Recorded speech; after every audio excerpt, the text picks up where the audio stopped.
welcome everybody to our 92nd podcast. We are 8 more away from reaching 100. Everybody give a congratulations, we're almost there. Yay! We're almost 100 years old. What? Yay. And we already lost somebody because of that joke. They weren't impressed. They weren't impressed. So, we got a lot to talk about because not only do we have to talk about what happened in Toronto, we have to talk about what's going to happen next year in the summer, and need to talk about the live stream that is happening this week on Friday. So, without further ado, let's go straight into introduction. And wow, just in time. He is the dark regular player that everybody known for, the one that put fear into darkness, the one and only Tetsu. Good evening, everyone. It's a pleasure to be here. Next, he is the one who controlled the Link Jokers, and he might be causing a rebellion in the near future. Expect more Star Vader support from Chaos Breaker. I didn't say anything. I was expecting more. So we're getting a Chaos Rebellion? What? Hey everyone, I'm the admin of the Chaos Breaker page. And I hope everything's been going really well lately with everyone. More new stuff. And he is the general of this rebellion, the one who is trying to take over the podcast, the one and only General Giraffa. Yo, what up? It's Evil Armor General Giraffa coming at you with some bugs. Better join us. We got cookies and we got changelings and we got ponies. Next is everybody's favorite Forgotten Dragon that is coming back with a swing of things in set 9. Expect more from none other than Raging Form Dragon. Hey everyone, I am the admin of the Shion Form Dragon page, and yeah. And Need more shout out palettes. And of course, you know me. Yeah, sometimes you fear me. I don't know why people fear me, but it happens. I run the Asuka page, the Lukiera page, and so hyped for the Aqua Force hype. In the next set, mi amigo Jaime. And I welcome you to this podcast. Ready, boys? We're going straight into our cards of the week. Starting off with...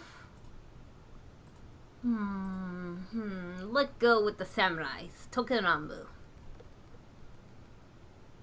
Yeah, okay. I guess that's me, and my card of the day is Motsu Yuno Kame Yoshu Yuki Toku. I believe that's how you pronounce it. Sorry if I slaughtered your name. Ability is continuous rear guard circle Shinken Hisatsu.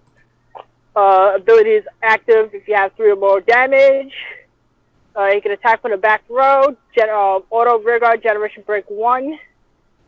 Counter blast 1, soul blast 1. When he attacks the vanguard, pay the cost. If you do, he gets plus 9k power to the end of turn. What's the power, by the way? The original power? The original power 7k. Okay. My thoughts on it. It's a pretty interesting card. Okay. Yeah, that's all I have to say about it. Let's go with General. Your thoughts on the Samurai. That back row thing can actually become interesting. Sometimes I do love to hit the back row, even if I'm not using like Kagero or something. But getting 9k power is, I don't know. It's kind of meh. Like, I don't like the whole Counter Blast 1 and Soul Blast 1 to gain 900. I mean, 9,000. Alright. Makes sense. I get it. Alright, go for it, Tetsu. Overall, it's not a bad unit. Again, the cost overall for the skill, the Counterblast 1, Soul Blast 1, isn't I'm actually perfectly okay with the cost for to balance out the skill. And yeah, no, I could see definitely people playing this in their deck. It just depends on how many, depending on your playstyle of Shinken, Hyatsu, or Homer skills. At most, I could probably see people playing this unit at 2, maybe 3 if they want to, but just seeing what units we do have for Token Rambu, you wouldn't really need to run many of these because I've seen so many Token Rambu decks that drive not on hit pressure, but just pure attack pressure. So this is actually a pretty solid unit for attack pressure. And yeah, that's about it. Alright, Chaos Breaker. Oops. To be honest, this is actually not a bad unit to have in the deck because they're taking a page off of what's a deck that attacks from the back? Not Aqua. Not Aqua. Murakumo. Murakumo. Yeah, they're taking a page off of Murakumo. The fact that it can become a 16k attacker is actually pretty good. I know of a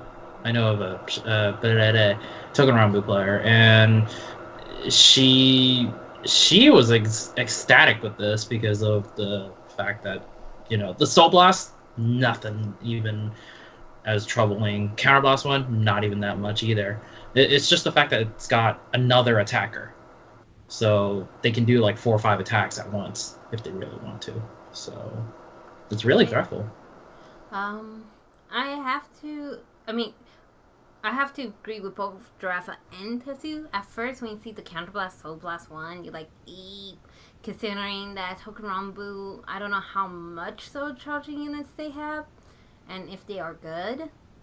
But if they do have those triggers that are able to go into soul, give 3k extra power, you could give it to him, making him a 10k, plus the extra 9k, that make it 19, so it would be a rear guard attack at boost. You would have to lose 1 booster, but if you're going to play to him on the field at once for an end game technique with your stride unit, it will be feeling more powerful. So I agree with Tetsu with running this guy probably at 2, if not 3. And that SP art, oh, it looks so nice. The other thing I'll add in is that 3. There's a 3 that lets you soul charge on stride. There's a 3? Okay. So. Yeah, so if the grade 1 was on the field already, its effect is soul charge. When you stride, soul charge 1, give 2 units plus 3k. Okay, so you have that unit, and you have this card. Mix them up and see what you can make.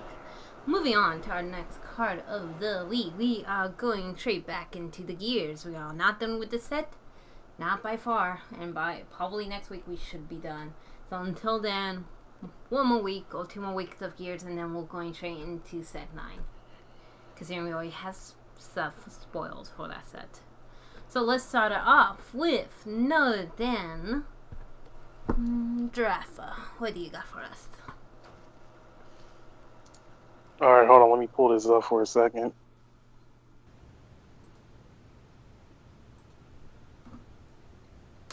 Okay, here we go.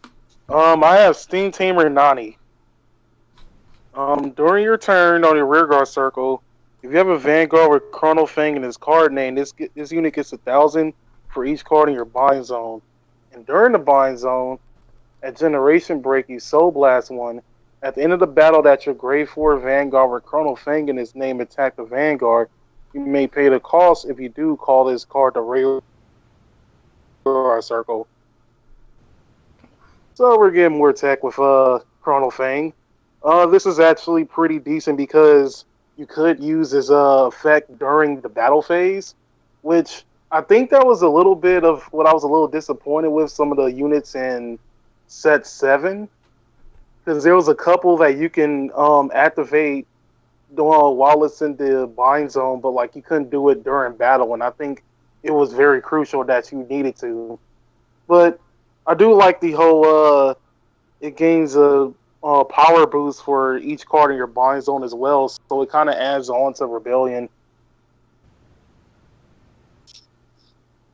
Okay, what do we think about it? Tessu. Overall, it's not a bad card. Again, Drafa pointed out the obvious attack combination from the during your battle phase, from the bind zone and such. So, again, that's something that's fairly obvious. The one thing I'm not too big on about this card is simply the fact that it's a grade 2. Mm-hmm. I mean, like, if we look at all the recent support that we've been seeing, the ideal drones, all the idea drones, most of them are grade 2, grade 3, like, a good chunk of them are grade 2s, a few grade 1s. The only issue I'm having seeing that right now is just trying to figure out proper synergy between the ideal drones and Chrono Fang support towards Zodiac Time Beasts. I know that players don't have to do Zodiac Time Beast idea drones or pure Chrono support and Zodiac Time Beast. I know there's enough differences there, but I'm just saying, like,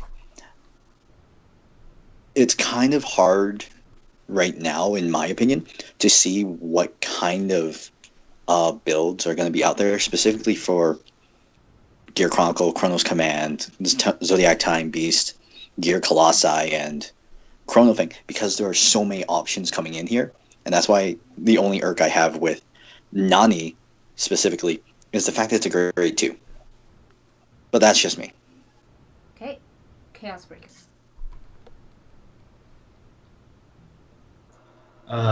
In the words of that name, Nani. I'm just kidding. But it's actually not bad because when this card came out, me and my friend were talking about it, and it's just, hey, it's an extra attacker. You know, it can be an 11k attacker on its own. Yeah, it won't get any of the triggers because, you know, it's at the end of the battle, but, you know, an extra attacker is an extra attacker. Yeah, the only thing is, like what Titsu said, is that the balance on grade 2s and everything just makes it difficult to try to add this guy in there, especially when we got a lot of stuff from the old set too that you could use as well. So you kind of have to pick and choose what to run and what type of Chrono Fang deck you're trying to play. Otherwise, it's a good card. What rarity is it? It's a double R. I think the last 4 support for double R's for Chrono Fang kind of seemed like the next set of double R might be for Chrono Jet. Yeah, it's not bad though. It's not that bad. Okay. Raging Form.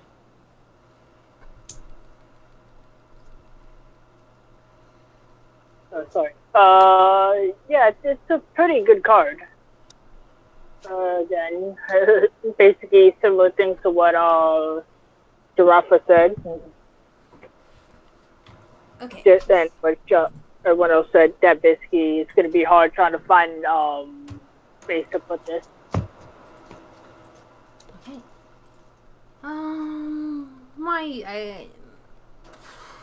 Let's see, my thoughts of this.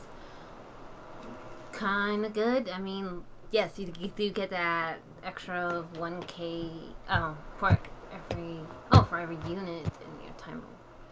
Each card the unit gain 1k for each card in your bind zone. So if you're in Rebellion, you should at least be up to, you do get 1 free 1 plus Chrono Fang ability.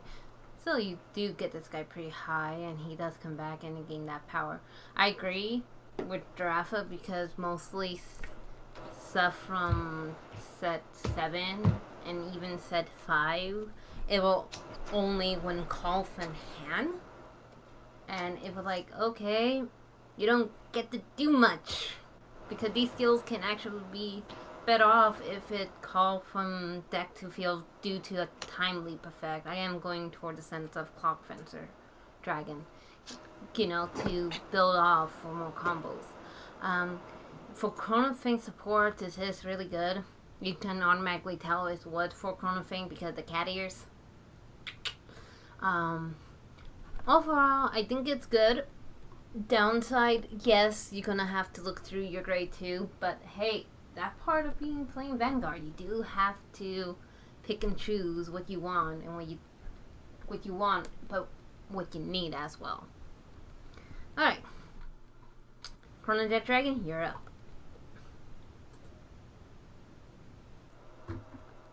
Who? Chaos Breaker, sorry, I was looking at your chronicles and not Chrono Jet Dragon was here. I was like, he's here. I was like, he's here. It's Good job, like, Oscar. Good job. I was like, what? Oh God!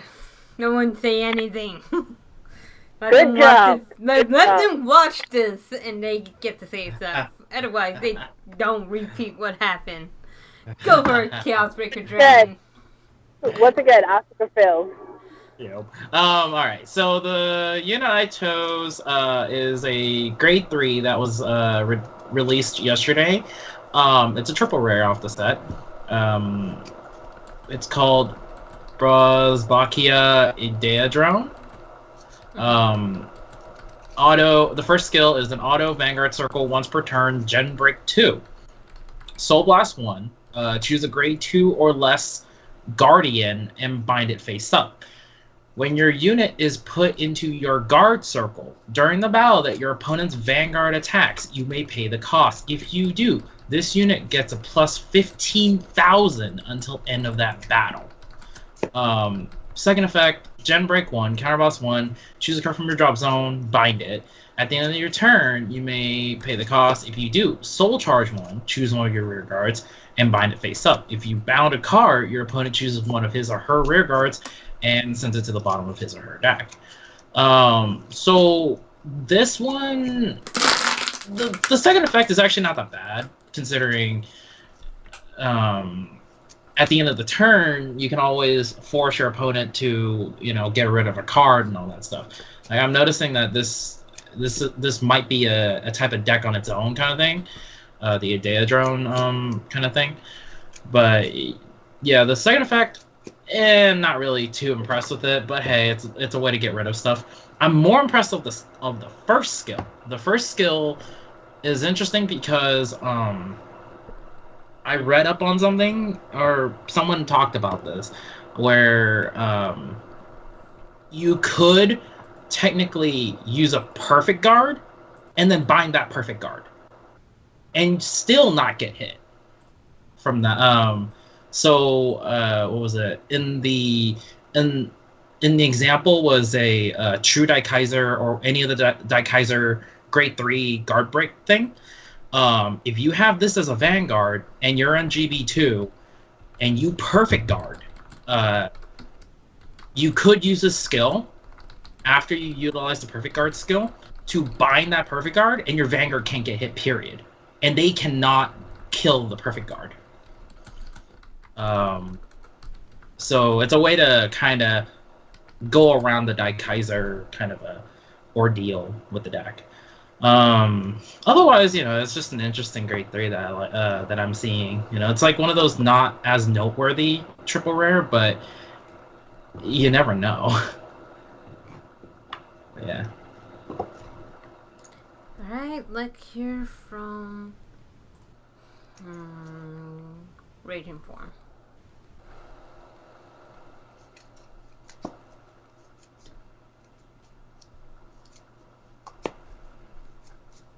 There we go. Sorry. Trying to freaking unmute my mic. Mm-hmm. Yeah, it's a pretty interesting card. Here's Basically, anyway, I read it. I was reading it. Okay. Okay. Yeah. Basically, what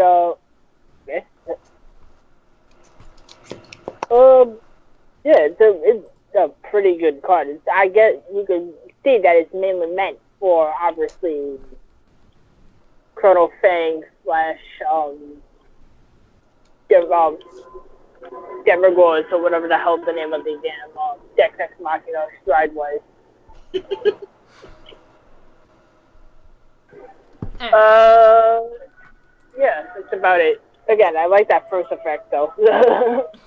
Let's see, I think Tetsu is still gone, so I'll go before you draft. Okay, you do play Chrono Fame. Let's see. So plus one, choose one, there go. This is Vanguard, okay. Alright, yeah, first effect is setting up for the DS Machina, because then you do Soul Blast 1 and then you put a grade 2 or less into your Bind Zone. Perfect. And it gained 15k power. Awesome. That, if you can't go into Chrono Fang, this is a good second option then. And second effect, heck, you can just Counter Blast 1, put that card in your soul, aka probably a Zodiac Time Beast, and put it face up. So yeah, actually this card is really good if you are playing towards what Raging Reform said about the DX Machina. I can see this being actually really, really good in that deck. Even if ideal drone wise, this for a deck of its own, you would play this, go into that stride, and then go into the Ex Machina. Overall, good card for that of Chrono Fang or that of its own. Go for it, Giraffe. This card is busted! So busted! It could be worse. Hella busted! Oh my god! Oh my god! And people that Giraffe responds. He just too amazed about it to put into actual words. But in all seriousness, on Giraffe, what do you really think of it? That first effect is past amazing. This is a stupidly trolling card. Wait. I'm looking at the second effect, and I have a question. You don't necessarily have to use the bind effect first in order to soul charge and choose one of your opponent's rear guard and put it to the bottom of their deck, right? If you bind it with an... You have to pay the cost. Cost is counterblasting and choose a card from your job to bind. Oh, no, but I'm saying the, let me see. Oh, okay, never mind. I'm reading that wrong because I thought it was, I thought, like, anytime you can bind using any other effect, you can use that soul charge effect to, put one of your opponent's rear guards to the bottom of the deck. No, not that broke. Yeah, I thought it was that broken. I was like, nah. Yeah. I would have been stupidly busted. I mean, you can just do the binding, and then, you know, if your opponent doesn't have a rear guard, they just don't send anything. Fulfill as much as possible. So. Man, this got defense plays and setup plays for days. I'm actually interested in, like, using this unit in a possibility. Maybe in a separate deck, though, but I don't know. Probably running this at 1 wouldn't be too bad. Alright, so then, I move on to the final card, which is my card, which is none other than a Gear Chronicle G-Guard that came out and have been used throughout the anime since Ryuzu used it. And yes, people, this is what we're probably going to compare it to with a, I guess, a Defeat Flare-ish type. No, not the next one. This one. Denial, huh? Yeah, the Defeat Flare would come out next week. Okay, so Interdimensional Beast, Pandora Chimera, G-Guard. Auto, Counterblast 1. When this unit appears on the G-Guard circle, you may pay the cost. If you do, your opponent select one of their card in the back, select one of their back row units, and put it to the bottom of your deck. Do we even have to say why this is kinda cool? I guess we do. To begin with, Counterblast 1, yes. If you're playing the G-Guards in this deck, you're really not going to worry about that one Counterblast unit. For a skill that you don't gain extra additional power for shield, yeah, it does suck. Because you do want an additional 5k or 10k, and this where the other two G-Guards that we currently have, which are both Ururu and Rapanana. I'm going to call it that. I'm sorry. Anyway, with this unit, yes, it is kind of lower, not as good at those two. But however, if you do have somebody who got those, I don't know, let's go with cards that you can't attack because they keep in the back row, this is something you would put into your deck. This for in case of people playing back row. It's a good card. And like I said, there are one more G-Guard coming in the set, which probably going to blow this one out of the water. Go for it. Tetsu. I don't like this thing. It's a cool skill. Like, Yeah. okay, from my point of view as the opponent, I don't like this thing. It hurts Barmaid Grace. It hurts Werefledger Ordnance. It hurts my greedy hand. I don't like it. It'll hurt a lot of as if I was playing your Chronicles. Now I'm going to say, I like it. The Counterblast is actually the cost for Counterblast 1. If you're playing Chrono Jet, absolutely no problem. You got to unflipper every time you send something to the bottom of the deck. If you're playing anything else, you have that other one, the bad one that Soul Blasts. You know what I'm talking about. But still, like, it's not bad. It'll definitely piss off a lot of people who rely heavily on their back row rear guards for support. And, overall, it's not bad. It's really decent for what it does. But because of how Gear Chronicle is now orienting itself, it's a little lackluster. The whole spin skill is being left in the dust because of the whole time leap and the Zodiac Time Beasts and all that crap. I don't like this card because it hurts Barmaid. Aww, but she needs to go bye-bye. She off work. No, she needs to stay there and keep giving me drinks. No. I have a problem. Oh, We'll talk about a meeting later. Go for it.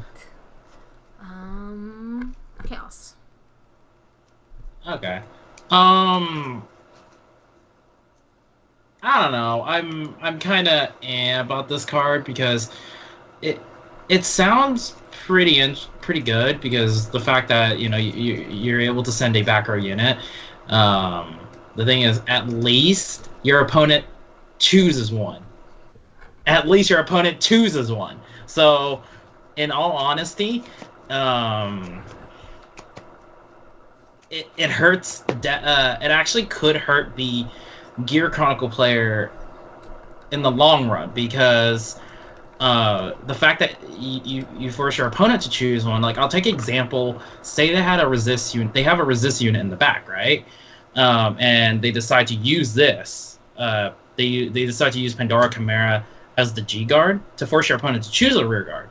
They could just say, "Oh, choose the resist unit. Can't be chosen." Okay, too bad.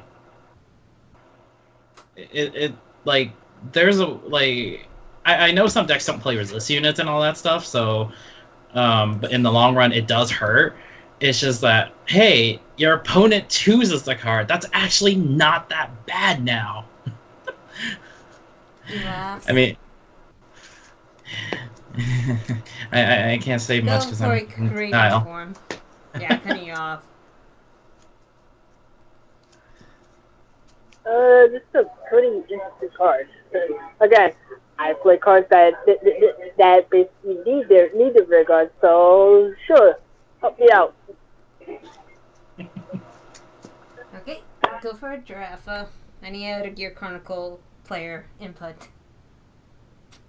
I see this more used in Chrono Jet than Chrono Fang. I don't like the fact that you don't gain like an extra shield because sometimes you really need that. I don't also like the fact that your opponent has to choose it. I mean, I would rather choose it for the opponent instead of my opponent choosing it because sometimes you got grade 1s or grade 0s in the back row that you definitely need to get rid of. and they'll get rid of the wrong one, and you just wasted a heal trigger just to get that out of nowhere. But I mean, in all honesty, the other G Guardians are like way better than this. Okay. Alright, that our card of the week. I hope everybody enjoyed it. We'll have news later on about what is changing, but until then, let's go straight into the World Finals of Vanguard. World Finals. Not yet. For some people, it's the finals. Oh, okay. Oh yeah. Shoot, I had it just now, and then let's see, what was it that just came out? What was the one that just came out with the? Let's see, Australia was last week, so this week it was Gear Chronicle top third in it. I had it. So if I'm correct, it was Vancouver, Canada, and Belgium. Toronto went Vancouver. Toronto, Canada. Vancouver's Toronto. coming up in 2 weeks. Vancouver's next week. Okay. Oh, next week. Okay, so So- we'll go straight for Belgium because I feel like eating waffles. So for Europe, Belgium, we got first place was a Gear Chronicle deck. Second place was a Link Joker deck, and a third place of, lo and behold, Shadow Paladins. Not impressed on that one, but Gears and Shadows and Links are topping a lot. Also for Toronto, we see that first place was a Nova Grappler deck, which is a Victor, the Extreme Battler Victor deck. Second place was the Prism deck. Third was a Messiah deck that also utilized a few imaginary planes, apparently. And fourth place was a Great Nature deck. Yay! Right? Oh my god, variety. Thank God, variety, right? Yeah. Yep. And then coming up pretty soon was. You said next week was Vancouver, but this week coming up. What is this week? 14, 15, 16. What is it? 18th? Or Yes. no, 17. 17, 18. Yeah. Okay, nothing in here. Nothing in Euro. Wow. I guess we have a break. Week off, everybody. Have fun. Yeah, we have a 1 week break until next week. Yay, For all Vanguard three. vacation. Yep. We don't really have So yeah, so everyone, I guess, train up and yeah. vacations. Get ready for Vancouver. What else ready did for you Vancouver. wanna? I Yeah, and have get. to s- Oh, sorry. No, go ahead. I just have to say I'm kind of glad we got variety for once. I mean, cool to know that people And are playing different decks. It was in Toronto. The variety was in Toronto. Can I say something? Go for it. Okay. Well, on top of the variety in Toronto that we've clearly seen within the top four, the Mhm. Belgium one actually wasn't too bad either. I mean, Mhm. in the top 8, we have 2 Shadow Paladins, a Royal Paladin, Link Joker, 2 Mecha Colonies, and I believe And a what Kagero. emblem is that's a Kagero. Yeah. That's Kagero. So Yep. overall, like, a lot of clans that we see over and over again, but the variety within that is amazing. I'm really happy to see the variety there. I can't wait to see what kind of variety will be at the Vancouver Regional. Unfortunately, I won't be at the Vancouver Regional, but Night Kid and a few other select members from the Canadian West Coast will be over there to chill out and see it all there. So we'll have to get a lowdown from Night Swag when he gets back from that. Which he will be hosting that podcast, so keep in tune. Awesome. Okay, so including with Vanguard, what would you call it? News. And we are going with the news report. Yesterday, or the day before. I like to Yes, say sir. yesterday, which it was actually in the morning. Yes, it was yesterday. Were you but talking about I- the promotion thing? Yes, let me talk. Yeah. Let's see. So, yesterday, around in the whole next day at being close to 12 o'clock, we have got confirmation that Vanguard and Buddyfy will hold their Grand Festival 2017 in no other than Southern California, LA. This will not only have free fights, interesting stuff to buy such a product of Bushiro from both Buddyfy and Vanguard, and food truck having special made food, what we saw from the Buddyfy and Vanguard Grand Festival last year. What I pretty much trying to figure out here, because they have not said it, if this festival is going to go with Continental for the U.S. For North They said America. summer. They said summer, Right. so I don't. So yes, Continentals are in summer for Springfest. Oh, Continental. You're right. Continental. I don't know why I thought regional. So, this is really interesting. This is like the first thing that we wanted from Bushiro, actually, to give us English-speaking fans something to go to. They want people to dress up as character. They want it to be really fun, like a little convention, if you have to say. I know a lot of people are hyped for it. However, there's always a bad thing about this. Not many people could go all the way past the states to here to California. So let's talk about that. Do we agree that it should be more towards here or somewhere else? It depends on where the population is, or where where not the population, but where the majority, where they see the majority of the fans are, I guess you can say. Because I mean, you don't want to put it at a spot. You also need a place where it can hold like a ton of people as well. And I don't know if other places have bigger convention centers or whatever place they'll choose. It mostly depends on population demographic and availability of space at the end of the day. I mean, California is a fairly popular place to go to regardless of season, so it wouldn't be hard for, at least on paper, it wouldn't be hard for the international community, at least West and, like, West Coast North Americans, Southern players from the United States, and a few, like, Midwest players to make their way down there. But I'm going to be honest. I personally want to go down there. Night Kid wants to go down there as well, but again, it's all in finances and timing. Personally, I'd be cool like if we had the event like maybe even Seattle or something. But that's just my call for convenience on my part. I can't blame you there. Because I don't want to travel too far. It's going to take way too much money. But California is awesome. Oh, I definitely want to go down to Cali. Cough, cough. Awesome. Yeah. Okay, so yeah, I get it. Heck, I think some people are already trying to plan road trips because they want to go to this event, and which is cool. And I think we should try to get more people to play Vanguard to make them see why it's good. And if it's a big hit, awesome. The only thing I have to say, don't make this on the week of July 4th. You know why. We got AX. We don't need that in this. Man. True. I don't know if it's going to be a paid event. We'll keep you guys up with information about this when we get more towards it. So until then, They do say that it's similar.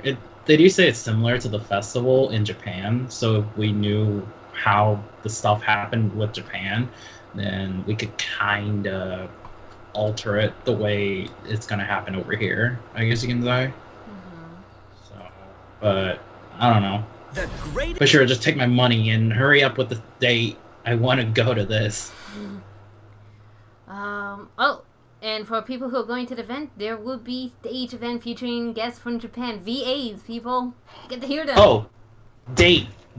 I just found it. May 6th and 7th. Which one? May 6th and 7th of of next year.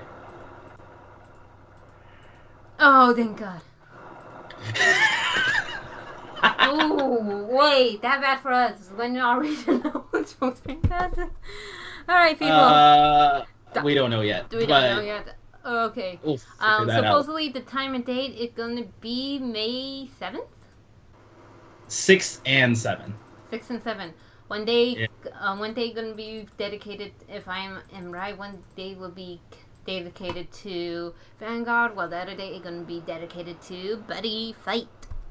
It's also interesting because our Springfest from last year was on that day as well. Alright. So there's a chance we have our regional at that moment. Oh man, dude. Okay, so but if you want to go, start saving up money. You're gonna need a lot of it. Bring $10,000. If you want people to cross the border, help them out by going underneath the fence, not over. What? We don't placate anything. Or whatever. We don't. So hopefully, if you could, go to it. I know I am definitely going to it. And I know that everybody is so hyped for it. Are we? Oh, yeah. Meh. Wow. And sign it, and don't forget to say prayer to those who can't make it. One moment of silence. Meh. We'll give you souvenirs. Maybe. Don't patronize them. Alright, with that being said, next thing that we are talking about. Let me pull it up here because it's going to take a while. One moment, please. Alright, I'm good. We are going to talk about this week's episode. And what best way to start off this episode by giving you guys a summary and telling you guys this is a spoil zone. If you don't want it to be spoiled, please leave. And we'll give you guys the count of 5, 4, 3, 2, 1. You've been warned. Now, this week's episode was the beginning fight versus Chrono versus Ryuchan. Gear Chronicle Civil War. Intense battle that this begun. And I have to say, not bad. It was a good start off. We saw what happened with Ibuki. Barely hanging on by a thread. Great episode. And we are going to go back and forth with this. Go for it. Raging Form Dragon.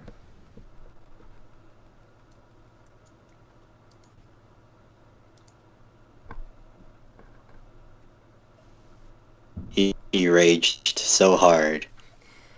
He has no words. It might be because he's still Shion, and technically Shion is dead. Wow. Wow. Damn. Oh, Dead yeah. men tell no tales. Uh-huh. It was a pretty interesting episode. Way to start off the, I guess, final fight. I guess you could say, Okay, Raging Form. I have to say this, but mute Mike. We'll come back to you. Okay. I'm sorry, people, but my ear just got hurt right there. Go for it, Chaos Breaker. Oh. Okay. So the episode wasn't too bad. The fact that Ibuki is essentially holding on by a thread and he's bleeding the crap out on the side of his side.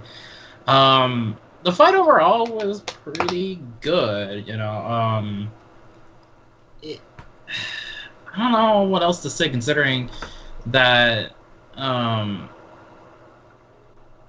at least Chrono is actually playing pretty good now with not a janky the other deck that he had. I do like the little things where they I like the fact that they put up their starters and had them attack the Vanguard, both of them. It was pretty funny watching all that. I mean, this is just like a general kind of a fight that I saw at the beginning. I'm more waiting towards next week. I mean, heck, we saw what was it? We saw Chrono Tiger Rebellion this time around, so it wasn't too bad. I'll just say that I'm more waiting for next week because Chrono Dragon or Chrono Dab Dragon. But yeah, I'm waiting for it because it might be better. Not better, but like interesting to watch. Okay, let's hear from Tetsu.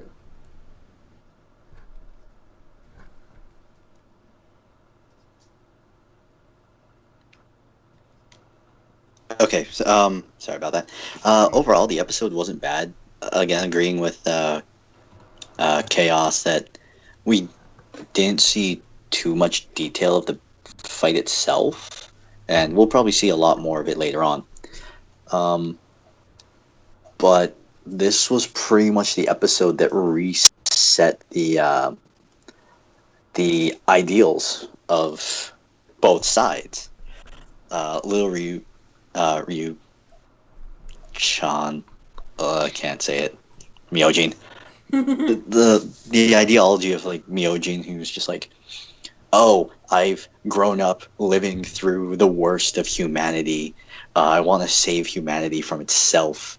And then Chrono, who's just like, holy crap, you have so much psychological scarring.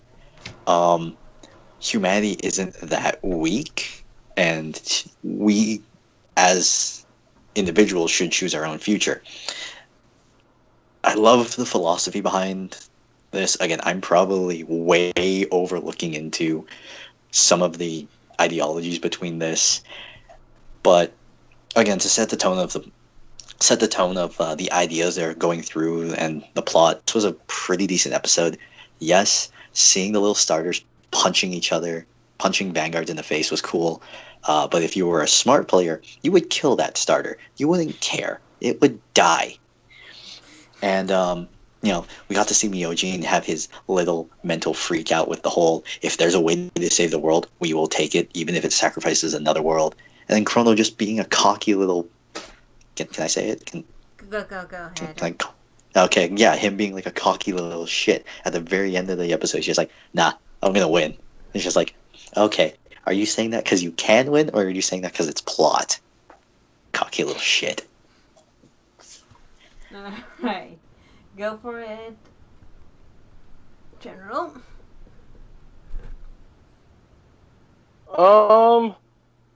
Man, Lord Ryuzu, I hope you win. You need to win. You need to win. Okay, anyway. So, my theory, well, a little theory I kind of came up with my friend like the other day. I guess it was kind of right. I was kind of right. Because I didn't realize that Ryuzu being reborn as a child pretty much goes towards his mentality. So in a way, he's kind of looking at everything through a child's eyes. Mm-hmm. And that's what I kind of like. That's what I kind of noticed that's what I was kind of noticing the way, but I wasn't too sure. But the way he was acting, I can now see that everything that he's looking, the way he wants the world to be is through a child's eyes. It's how a child wants the world to be, like everything at peace, where violence doesn't exist and whatnot, and everybody could be happy and everybody gets what they want. I mean, that's basically what a child that hasn't been scarred or anything in that matter really wants. And outside of that, the fight was actually pretty interesting. I do like the whole dab. I'm waiting for people to make memes out of that. But outside of that, I'm hoping that like the plot armor isn't too obvious next episode, but I'm hoping that the conclusion of the fight is actually pretty good.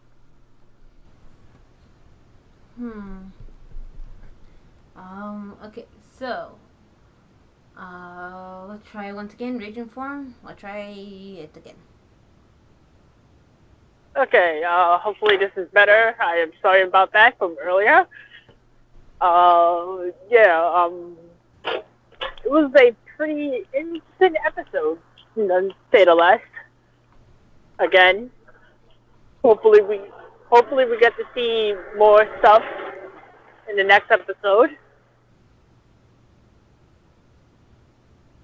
And yeah, basically what Tetsu said, Chrono was being a bit cocky. Yeah, that's it. Alright, my thoughts about this week episode. Okay, first off, awesome. We got to see Ibuki, and Chrono learned that Ibuki did help Chrono by gaining Chrono Dragon back. Awesome. And I also liked how typical villain to say, "Oh yeah, I beat this guy, and he couldn't even beat me. So like, do you think you can beat me?" And like, "Oh, don't do that." Typical villain to say, "I beat this guy," and turn out technically that's gonna give motivation towards, I don't know, Chrono to do better and be here and be Grizu. Fight wise, awesome. We got to see it was cute seeing the starters attacking. I was like, really, you guys? You kind of got a heated fight here with your Grey 3s, and instead you're going to let the Grey 0s fight instead. Okay, alright, go ahead. That's going to be interesting. Also, overall, I have to say this episode was good. We've been leading up to this match, and we are going to see a heck of a lot more crazy stuff from this. Let's see. If anything else, I don't care if he was acting cocky. Dude, Chronos looked like he was having fun. And I was like, man, now I feel like I want to play Vanguard too because it looks so fun. I think that was the whole idea. That Chrono, even though it's such a big and dire match, he's still having fun. And I like that. It was awesome to see Chrono being like, even though stuff could happen and the whole fate of the world is on my shoulder, I'm still gonna have fun and show you Vanguard is still fun, and you should not make it into something that cannot be. And overall, good episode. Do you guys agree? Yes. Yeah, Thank you. it was pretty good. Yeah.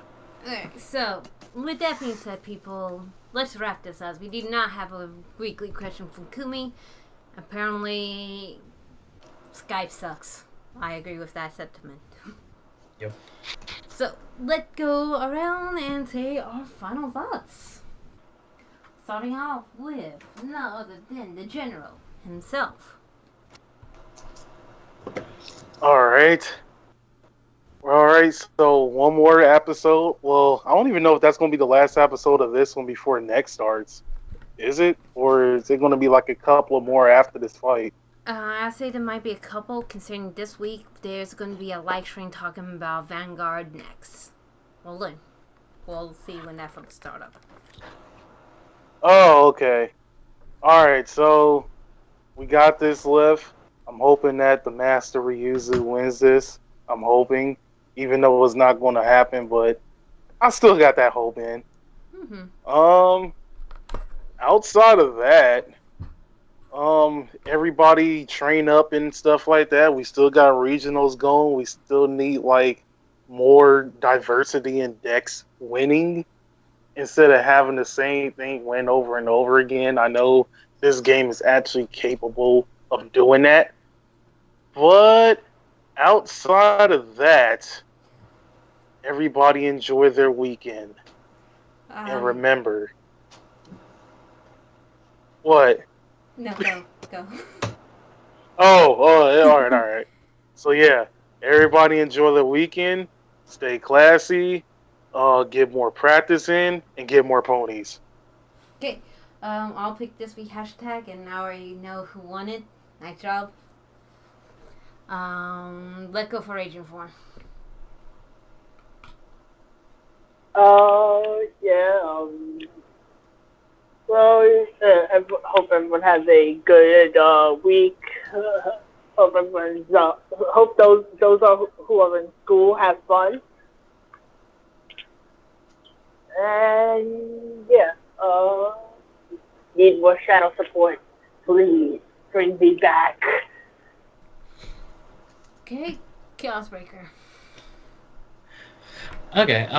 So for those of you who are, looking forward to regionals, keep up with keep practicing, testing out ideas and stuff like that. I know some of us are still waiting on set 8, right? 8, Yeah, absolutely. the one before our. Yeah, is that Yeah. is that set 8? Okay, yeah. Some of us are waiting for set 8 before we start testing, but for the people who don't have it yet, practice with what you got, and good luck to you all. Hope everyone does well. I know school's already going for a lot of people. Keep that up too. Don't screw up.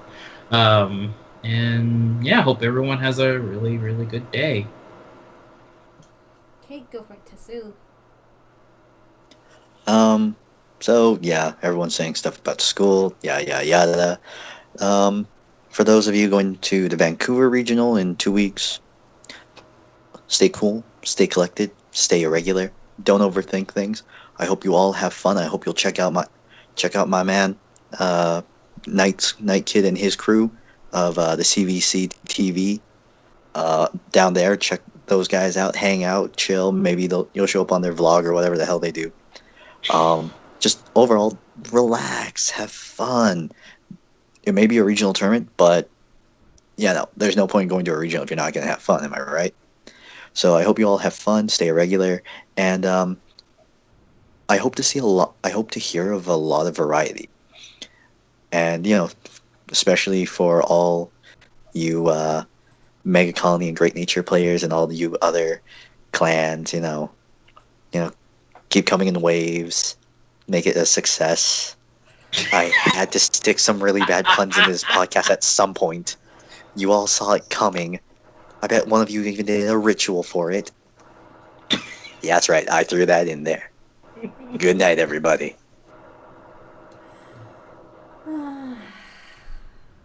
Okay.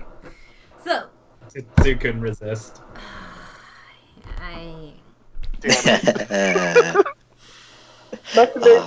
Must have been Philly quite brave, huh, Tetsu?